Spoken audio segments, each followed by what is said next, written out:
মল্লভূমি, যা আজকে বিষ্ণুপুর নামে সুপরিচিত। 16শো শতাব্দী থেকে 18শো শতাব্দী অব্দি মল্ল রাজাদের বাসভূমি ছিল এই মল্লভূমি, যা আজকে বিষ্ণুপুর নামে সুপরিচিত। মল্ল রাজারা ছিল বিশ্বাসে বৈষ্ণব এবং শিল্প সংস্কৃতির প্রতি ছিল তাদের নিবিড় আগ্রহ। বলা যেতেই পারে মল্লরাজদের আমলেই মন্দির শিল্প তাদের শিল্প পর্যায়ের শীর্ষে পৌঁছেছিল এই সময়। এরই এক অনন্য নিদর্শন আমরা দেখতে পাই বিষ্ণুপুরের রাসমঞ্চে, যা কিনা বলা যেতেই পারে বিষ্ণুপুরের প্রচ্ছদ। মিশরীয় পিরামিডের আকারে সৃষ্ট এই অনন্য এই রাসমঞ্চ বাঁকুড়ার এই মন্দির শিল্পকে এক অনন্য উচ্চতায় নিয়ে গিয়েছিল। সেই আমলে ধুমধাম করে রাসমেলা অনুষ্ঠিত হতো এই মন্দির প্রাঙ্গণে। হতো লোকগীতি, হতো নাটক, হতো নানা ধরনের অনুষ্ঠান, এবং প্রায় 100 থেকে 150 বছর অব্দি এই প্রাঙ্গণেই রাসমেলার উৎসব হয়ে আসত।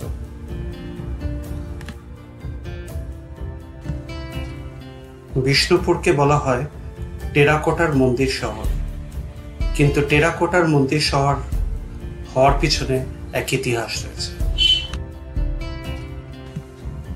মন্দির নির্মাণের জন্য যে পাথরের প্রয়োজন ছিল, সেই পাথরের অভাবের জন্যই এখানকার শিল্পকাররা রাজাকে বলেন যে এখানকার লাল মাটি দিয়েই তারা নির্মাণ করবেন মন্দির।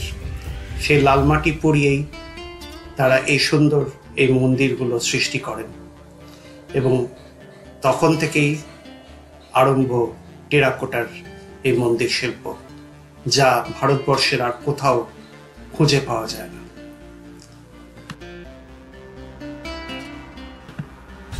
ইউনেস্কো ওয়ার্ল্ড হেরিটেজ সাইটের অন্তর্গত বিষ্ণুপুরের এই মন্দিরগুলি। বিষ্ণুপুরে মোট 20খানা টেরাকোটার মন্দিরের নিদর্শন পাওয়া যায়, যার মধ্যে যেগুলো উল্লেখযোগ্য সেগুলোই আমি এই ভিডিওতে তুলে ধরেছি আপনাদের জন্য।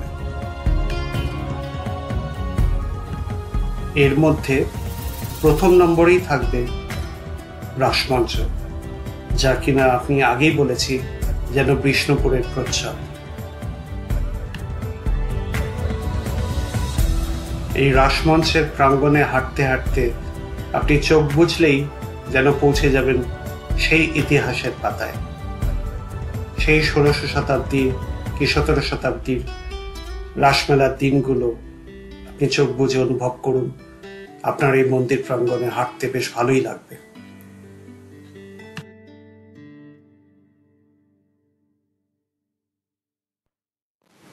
দু নম্বরে আমি রাখবো শ্যামরাই মন্দির। শিল্পের এক অনবদ্য নিদর্শন এই শ্যামরাই মন্দির। এর মন্দিরের গাত্রে গাত্রে এত সুন্দর কারুকার্য রয়েছে যা আপনি না দেখলে বিশ্বাস করতে পারবেন না। শিক্ষার অভাব যে শিল্প সৃষ্টিতে কোনো বাধা হয়ে দাঁড়াতে পারে না, তা আপনি অনুভব করবেন এই শ্যামরাই মন্দিরে এলেই। শুধুমাত্র কানে শোনা লোকগীতি, ভক্তিগীতি ও পুরাতন যাত্রাপালা যা দেখেই এবং শুনে এখানকার শিল্পকাররা তাদের মনে মনে একটা চিত্রপট কল্পনা করে নিয়েছিল এবং সেগুলি বাস্তবে রূপায়িত করেছিল এই মন্দিরের গাত্রে গাত্রে। শিল্পকলা, পুরাতত্ত্ব ও মন্দির শিল্প নিয়ে যাদের আগ্রহ আছে, সেই সব ব্যক্তিরা বিষ্ণুপুরে এলে অত্যন্ত খুশি হবেন, কারণ তাদের মন ভরানোর জন্য সবকিছুই এখানে রয়েছে। পুরাণের, রামায়ণ ও মহাভারতের অনেক গল্পই এখানে বাস্তবায়িত করা আছে চিত্রপট দ্বারা। আপনি দেখেও চিনতে পারেন, আর যদি দেখে চিনতে নাও পারেন তাহলেও এর কারুকার্য দেখে আপনার মন ভরে যাবে। বেশ কিছুটা সময় নিয়ে দেখতে হবে।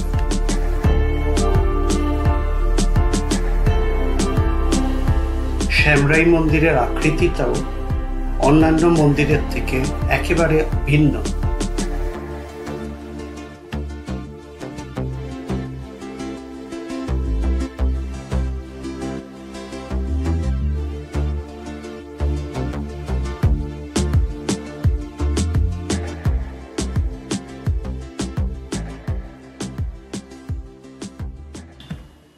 এর পরের উল্লেখযোগ্য মন্দিরটার নাম কেষ্টরাই বা জোড়বাংলা মন্দির প্রাঙ্গণ।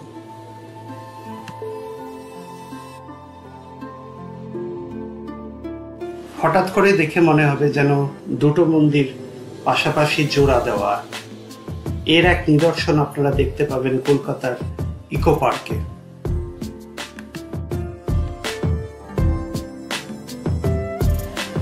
এই মন্দিরের গায়েও কারুকার্যগুলো এত সুন্দর এবং এত সুস্পষ্ট, যা এখনো অম্লান রয়েছে। বেশ কিছুটা সময় নিয়ে দেখতে হবে।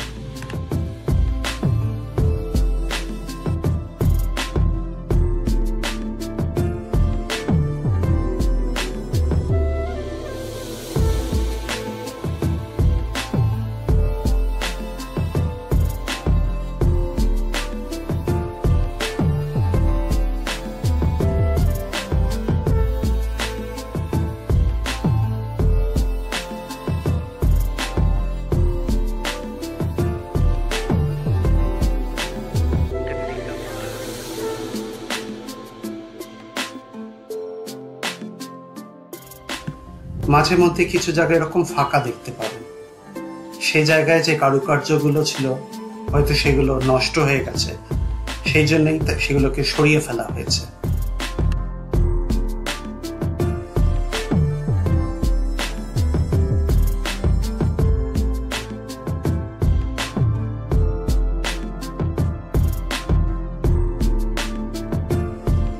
দক্ষিণ ভারতের মন্দিরের থেকে কোনো অংশে কম নয় আমাদের বাংলার বিষ্ণুপুরের এই মন্দিরগুলো।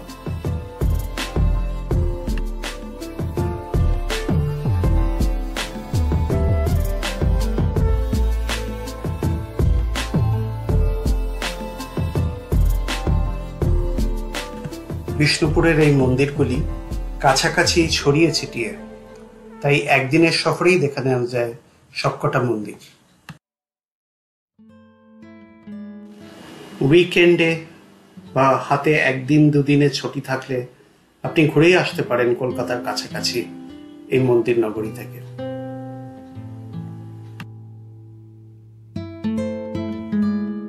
আর যেই মন্দিরগুলি আমি আমার ভিডিওতে তুলে ধরলাম, এগুলো অবশ্যই রাখবেন আপনার দেখার লিস্টে।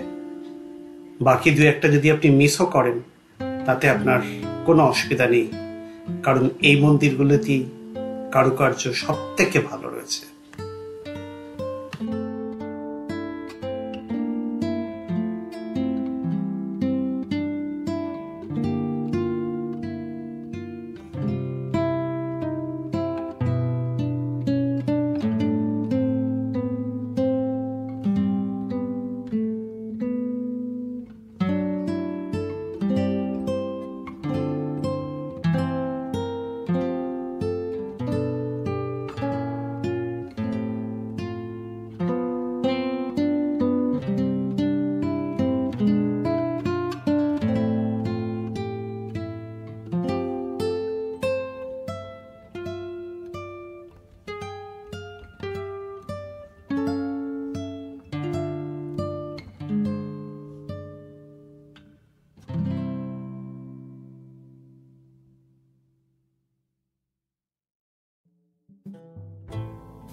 চার নম্বরে আমি রাখবো রাধেশ্যাম মন্দির।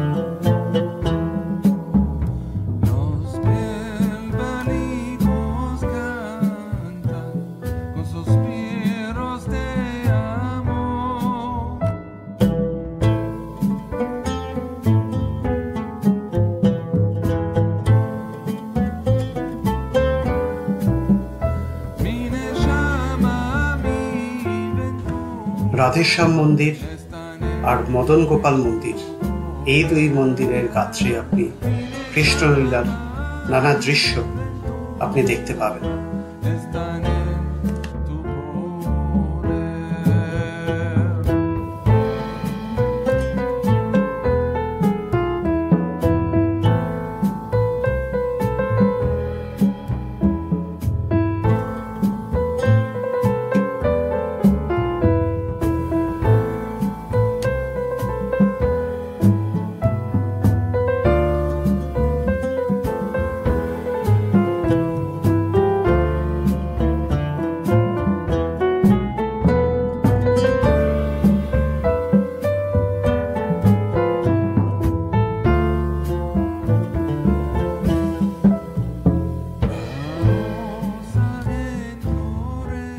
মন্দিরের প্রাঙ্গণে বেড়াতেও আপনার বেশ ভালোই লাগবে, বিশেষত আপনি যদি অক্টোবর থেকে ফেব্রুয়ারির মধ্যে যান তো আপনাকে অনুকূল ওয়েদারও আপনি পেয়ে যাবেন এবং মন্দিরগুলো ঘুরে ঘুরে দেখতে আপনার বেশ ভালোই লাগবে।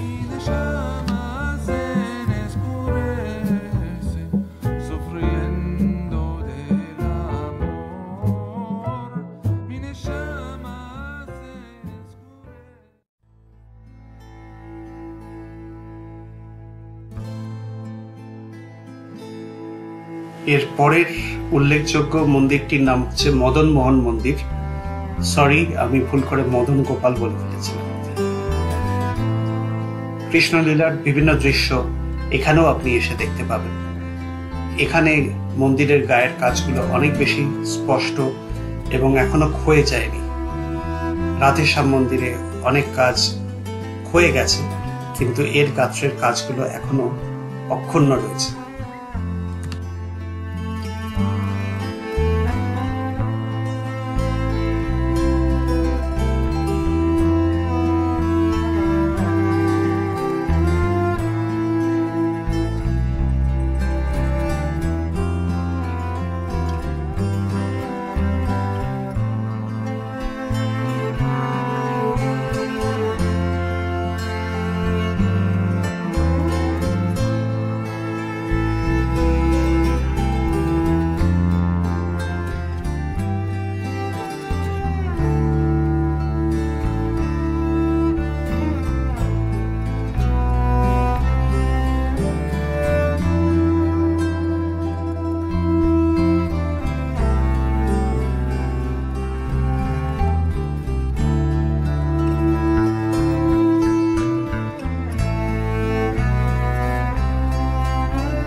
এর পরে যে মন্দির প্রাঙ্গণটার কথা আমি আপনাদের বলবো সেটা হচ্ছে জোড়া মন্দির প্রাঙ্গণ।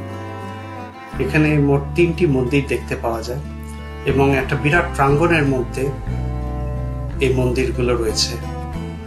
দুটো মন্দির পাশাপাশি, একটা মন্দির আরেকটু দূরে, এবং চারপাশে এত সুন্দর বাগান করা রয়েছে যে আপনার এই প্রাঙ্গণে ঘুরে বেড়াতেও ভালো লাগবে। বিষ্ণুপুরে এলে এই জোড়া মন্দির প্রাঙ্গণে অতি অবশ্যই আসবেন, আপনার মন ভালো হয়ে যাবেই যাবে। যারা ছবি আঁকতে ভালোবাসেন তারাও এখানে আসতে পারেন। এখানকার বাগানে বসে আপনি খুব সুন্দর ছবি আঁকতে পারবেন এই মন্দিরগুলো।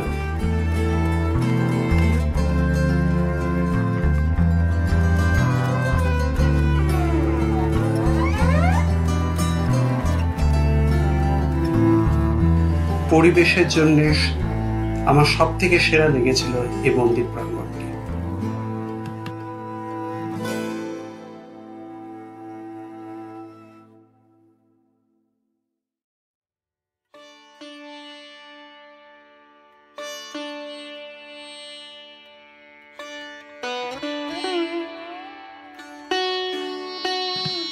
এরপরে আপনি দেখে নিতে পারেন নন্দলাল মন্দির। এর প্রাঙ্গণটিও বেশ সুন্দর, এখানেও আপনার বেশ ভালো লাগবে।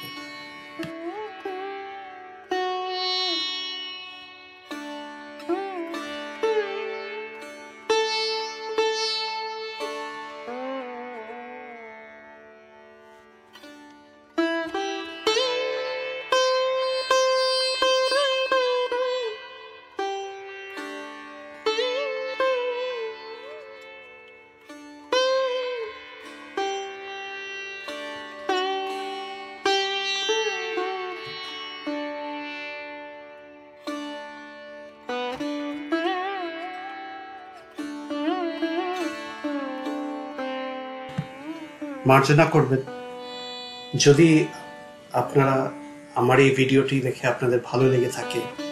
দয়া করে আমার চ্যানেল সাবস্ক্রাইব করবেন, ভিডিওটি লাইক করবেন, আপনার কমেন্টস লিখে রাখলে খুবই ভালো লাগবে আমার। আর আপনারা যদি আমার চ্যানেল সাবস্ক্রাইব করেন তাহলে আমি উৎসাহ পাবো যাতে আগামী দিনেও এরকম কাজ আপনাদের সামনে আরো রাখতে পারি।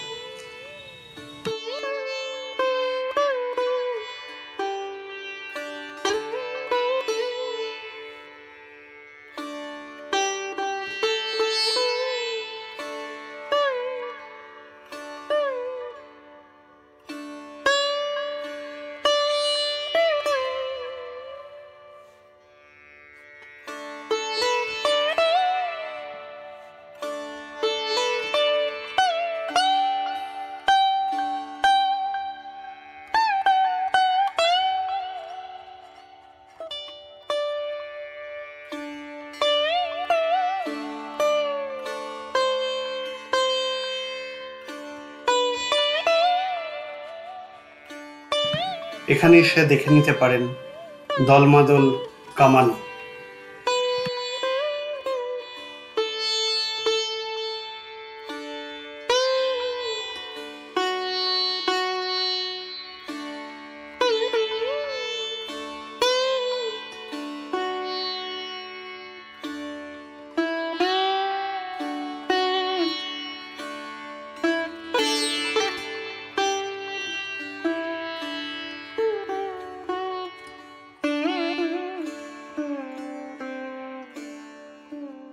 সর্বশেষে আমি উল্লেখ করব রাধা মাধব মন্দিরটি।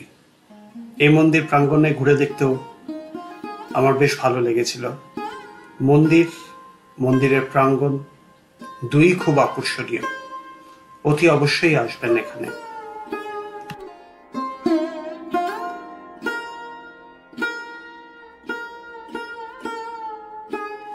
মন্দিরের গাত্রের কাজ এখন প্রায় সবটাই খারাপ হয়ে গেছে, কিন্তু তা সত্ত্বেও মন্দির প্রাঙ্গণটি অসাধারণ। চারিদিকে এত ধরনের গাছগাছালি, পরিবেশটা একটা বেশ মায়াবী পরিবেশ। এখানে এসে আপনার খুবই ভালো লাগবে, শান্তি পাবেন।